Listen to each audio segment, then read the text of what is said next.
Peace to you, I'm Uncle Ivan.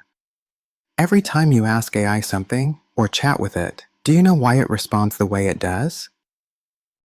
It's a strange truth of our time. We've designed, built, and trained the large language models that are changing our world, but we don't really understand how they work. Their inner workings have been a mysterious black box. Well, they were. New research from Anthropic, inspired by brain scanning techniques, is finally peeling back the layers, and what they've found explains why chatbots hallucinate and are so bad at simple math. The reasons are much weirder than you think. The basic problem is this: we know how to build an AI model, but once it's trained, we don't know how the billions of internal parameters and connections actually lead to coherent, human-like answers. As Anthropic research scientist Joshua Batson puts it, open up a large language model and all you will see is billions of numbers. It's not illuminating. To peer inside this black box, Anthropic's researchers developed a new technique called circuit tracing. Think of it like a brain scanner for an AI. Just as an fMRI can spot which parts of a human brain are firing during a task, circuit tracing identifies which components of the model become active, step by step, as it thinks. They applied this technique to their own Claude 3.5 Haiku model to see what was really going on. One of the most fascinating discoveries is why LLMs are so terrible at basic math. When researchers asked Claude to add 36 and 59, the model didn't do what a human would. Instead, it went through a series of bizarre steps. First, it added approximate values, like 40-ish and 60-ish. Then, toward the end of its process, it came up with the value 92-ish. In a separate process, it focused on the last digits, 6 and 9, and decided the answer must end in a 5.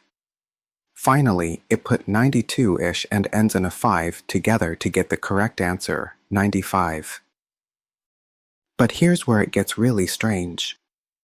If you ask Claude how it got the answer 95, it will lie to you.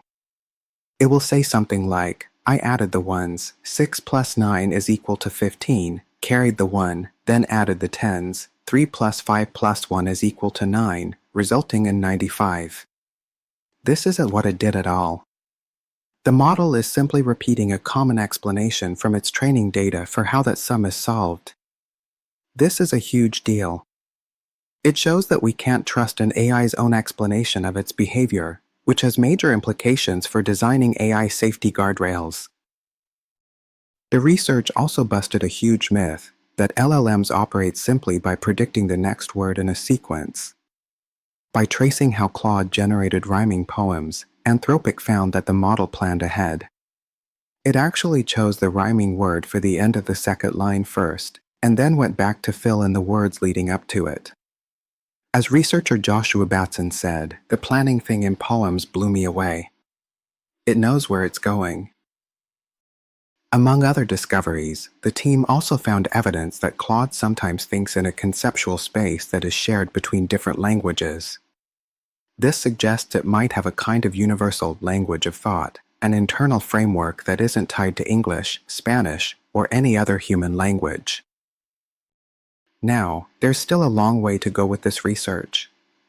Anthropic says it currently takes a few hours of human effort to understand the circuits for even a short, simple prompt. And this technique shows what the model is doing, but not how these complex internal structures were formed in the first place during training. But for the first time, we're shining a real light into the black box. We have created these oddly mysterious AI beings, and we are finally beginning to understand how they actually work. This is a critical step toward building safer, more reliable, and more capable artificial intelligence. What do you think is the most surprising discovery from this research? Let me know in the comments below. Thanks for watching, and don't forget to like and subscribe for more insights into the world of AI. Thank you all for your support. I hope you can subscribe, turn on notifications, and share this channel so it can continue. You can also visit my Patreon. Let us know God together, reflect on our faith, and live out Christ.